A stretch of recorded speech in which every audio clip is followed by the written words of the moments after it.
Lemuktamudwa liganga wakati mu bulumi oluvalwa nyino omuto okukuba empiso y'amafuta yamukubye empiso yennyina omuto Mariamu Namukosi nzaalwa mu bitundu by'Ennankumi Bugiri nga yadduse.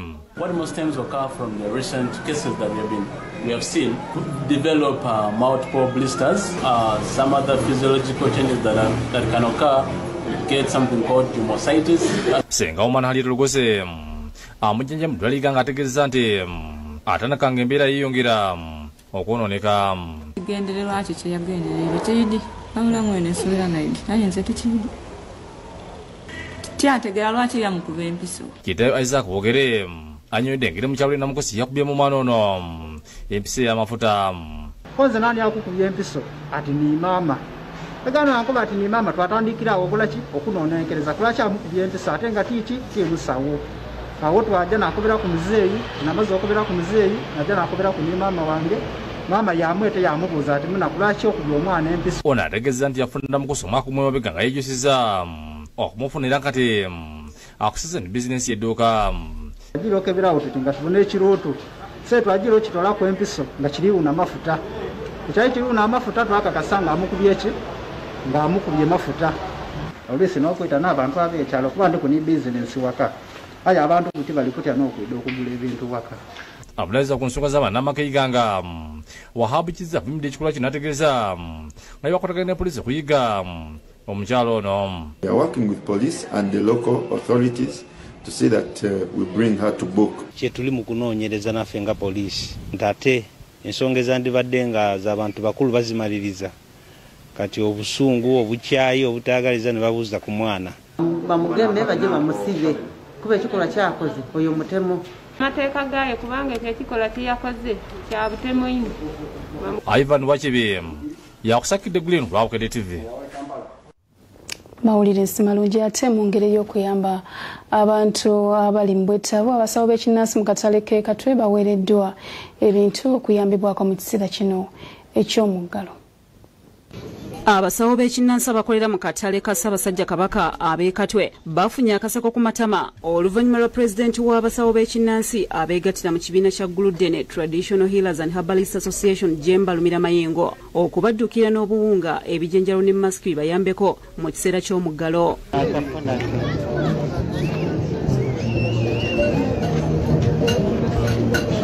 Ebintu bino bibatwalidde Katwe ng'alina omuwanika we Sharon Kobusinje. Lumira Mayenga abakubiriza okugoberera amateeka ga COVID-19 basobole okubeera abalamu kuba ekirwadde kino kittirawo. Akubidde gavumenti omulanga abasawo b'ekinnansi balowoozeeko ng'egaba ensimbi z'omuggalo kuba nabo bali mu bwetaavu. Kubanga abantu bali bubi ate abasawo abaffe abamanya ebyebuwanga n'ennono abamanya eddagala bwe banaatufaako ne bagenda kizibu nnyo abantu abaana abanaasigalawo okumanya eddagala eryo. Oluvannyuma bagenze buli omu nga bamukwasa ebintu bye nga waliwo n'omukadde Lumira Mayengo gwawadde emitwalo 5 n'abugaana essanyu.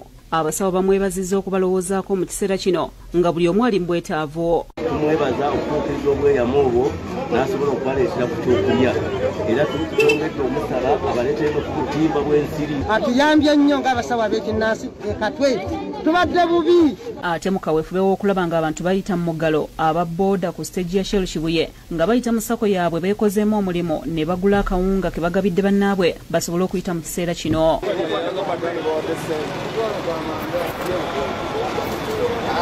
Ssentebe wa siteegi eno Tumuhayise Moses atutegeezezza nti bannaabwe bangi ebyokuvuga ebifuluusi byabalema ne basalawo okutuula ewaka olw'ensonga nti baali tebafuna nsimbi za kuwa mu kibiina ate nga tebaagala kumenya mateeka. Abamu tebalina tebasobola kuvuga migugu era abamu bali waka.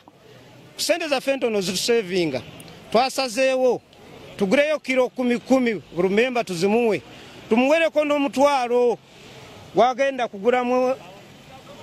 kugulamu enva. Basinzidde wano ne basaba gavumenti nti bwebeegaba ssente nga Prime Minister Robina Nabbanja bwe yasuubizza esookere ku bo kuba bali mu mbeera mbi. Tulina ssuubi lyazo abamu tebalina ssimu tetulina ssimu kati tumanyi tugenda zifuna tutya. Sevinga ssente za client esukka mu kakadde ate embaga ziba zange ngenda kuyambibwa ntya.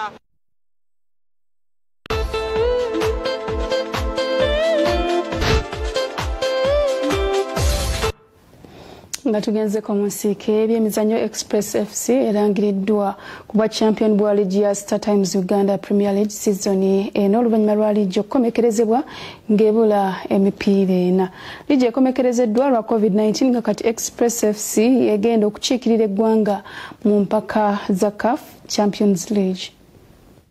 Ng'ennaku z'omwezi 18 omwezi guno Pulezidenti w'eggwanga Yoweri Kaguta Museveni yaddamu okusiba ebintu byonna ebikuŋŋaanya abantu abangi ng'omukaweefube w'okulwanyisa ekirwadde COVID-19 okumala ennaku 42. Kino kyagenda okubaawo nga liigi y'eggwanga eya Star Times Uganda Premier League ebulako empiira eneekomekerezebwe nga kino kitegeeza nti yali ezannyiddwako ebitundu ebisukka ku 75 ku 100. Leero FUFA ng'ekozesa etteeka lyayo namba 18 erifuga empaka zaayo nti singa ziba zizannyiddwako ebitundu 75 ku 10 abakulembedde alangirwa kubwa champion erangiridde Express FC ng'aba champion ba liigi ya season eno eya 2022 nga liigi ebadde ezannyiddwako ebitundu 85 ku 10. Tugamba nti UPR tudde ne Sarawo naye twawaddeyo input yaffe nga aba UPR. Of course, tubadde twengeginga clubs zaffe ku mikoto gyaffe egy'enjawulo. Then na clubs zenyine zimu zibadde zitukubira naffe fenyine nga secretariat ne board waliwo engeri yaffe tubadde tulabamu ebintu bigenda mu maaso nga buli omu ng'obwe mu Uganda yenna obwalaba embeera eriwo olwaleero abantu beeyongera kufa ku lwa COVID.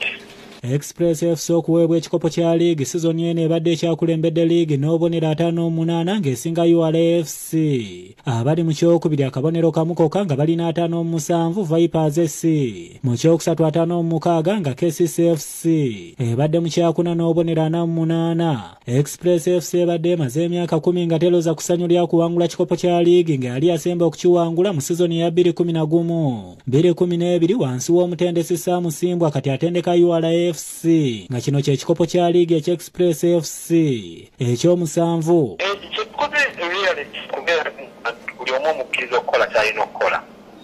Abazannyi bwe bayingiriramu ennyo nga tetobera nabo oboononera endowooza yaabwe.